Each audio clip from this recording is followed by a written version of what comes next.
तर नमस्कार शेतकरी बांधवांनो, स्वागत आहे तुमचं किशोर दामेदर यूट्यूब चॅनलला। आणि मागील व्हिडिओमध्ये आपण बघितलं की पाला गळत होता, पिवळेपणा होता झाडामध्ये, बरेचशा जे डीप सॉइल आहे, ज्या काळ्या जमिनी आहेत त्याच्यामध्ये असा प्रादुर्भाव आपल्याला जाणवतोय। साईजमध्ये इश्यू नाही आहे, फळांची साईज एकदम ओके चालली, पण पानगळ होणे हे खूप म्हणजे अडचणीचा विषय आहे। ह्याच्यामध्ये आपल्याला जे नुकसान होणार आहे ते पण मी सांगतो।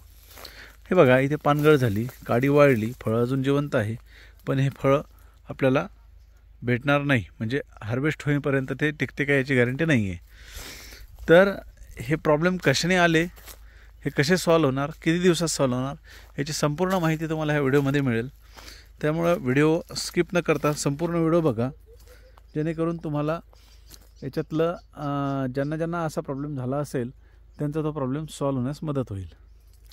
आता ह्या वर्षी जो मे पासून पाऊस सुरू झालेला आहे तो दिवाळीपर्यंत बंद झालेला नव्हता। अशा प्रकारच्या जमिनीमध्ये इतका ओलावा होता की पाय फसत होते, म्हणजे चालता येत नव्हतं। याचे स्प्रे पण हुकले, खत फक्त त्यांना मदत टाकायला वेळ भेटला, वॉटर सोल्युबल एकदाच देता आलं, असे बरेच शेतकरी आहे। तर अति पाऊस सगळ्यात मोठं कारण। त्यानंतर वापसा कंडिशनला आल्यावर हा प्रॉब्लेम येणं साहजिक होतं। मी सांगितलंही होतं की पाऊस झाल्यानंतर, पाऊस असताना झाडं खूप हिरवेगार दिसतात, आणि पाऊस बंद होता होता जमिनीचा वापसा होईल तसतशी कुठलीही बुरशी किंवा फायटोप्थेरा बुरशी प्रामुख्याने ही डेव्हलप होत असते। आणि ही बुरशी डेव्हलप होताना पानगळ होणे, काडी पडणे हा साहजिक विषय तो होतोच। त्यामुळं हा झाला फायटोप्थेरामुळं विषय। आणि त्याच्यानंतर हे अचानक एवढी थंडी पडणे हे एक घातक आपल्यासाठी आहे। बऱ्याचशा पिकांना थंडी ही चांगली आहे, पण संत्र्यामध्ये हे पानगळ होणे, साईज होत राहते पण पानगळ होणे हा एक मुख्य विषय म्हणजे याच्यामुळं झालेला आहे, आपल्या थंडीमुळं। तर थंडीला तर काही रोखता येणार नाही।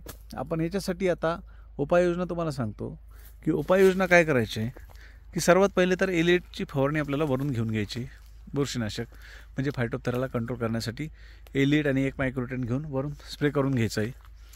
त्यानंतर आपण करणार ड्रीपवर काम, म्हणजे जमिनीतली जे बुरशी, अतिबुरशी आहे, जमिनीत थंडावा जो आहे तो कमी कसा करायचा, तर त्यामध्ये आपल्याला हायड्रोस्पीड इथे कॅल्शियम बोरॉन म्हणून एकत्र, किंवा कॅल्शियम आणि बोरॉन सेपरेट घेतलं तरी चालते।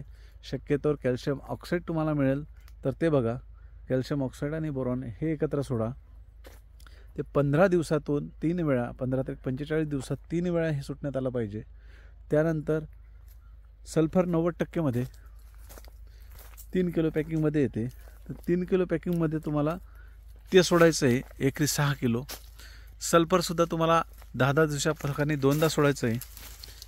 आणि त्यानंतर 19-19चे 2 डोस द्यायचे, 10-10 किलो, एकरी 10-10 किलो, ते पण एक आठवड्याच्या फरकावर। असं जेव्हा करेल तेव्हा इथे रिकव्हरी होईल, पानांची नवीन पालवी येईल। त्याच्यामध्ये एक शंका आहे की आंबेबार फुटेल का, तर जेवढं पानगळ झाली तर ते आपल्याला आंबेबार फुटण्याची शक्यता राहू शकते। तर आंबेबार जर फुटत असला तर मी तुम्हाला सांगेलच, तुम्हालाही जर जाणवलं तर तुम्हीही सांगा पुढच्या 15-20 दिवसामध्ये। जर आंबेबार फुटत असला तर तो किती फुटतो, कसा फुटतो, ह्याचा अंदाज घेऊन आपल्याला त्याचं पुढचं नियोजन करायचं राहील। आणि जर नाही फुटला तर नवती आलीच पाहिजे, आणि नवती जे येईल ती आपल्याला मॅच्युअर करावं लागेल पुढच्या मार्चपर्यंत, जेणेकरून पुढचा जूनचा वार आपल्याला चांगला घेता येईल। तर अशा प्रकारे आपल्याला या नुकसानीवर उपाययोजना काय आहे त्यामुळे तुम्हाला सांगितलं, नुकसान कशामुळे झालं ते सगळं सांगितलं। आणि हे सर्व तुम्ही तुमच्या मित्राशी शेअर करा, ज्यांचा मृगबार आहे, ज्यांचा आंबेबार आहे किंवा संत्रा बाग आहे, त्यांना सर्वांना शेअर करा आणि त्यांना ही माहिती जाऊ द्या। बाकी नाही काही समजलं तर मला कमेंट्स करा, त्या कमेंट्समध्ये मी उत्तर देतो। आणि आपली प्रायव्हेट कन्सल्टन्सी लागत असली तरीही कॉल करा।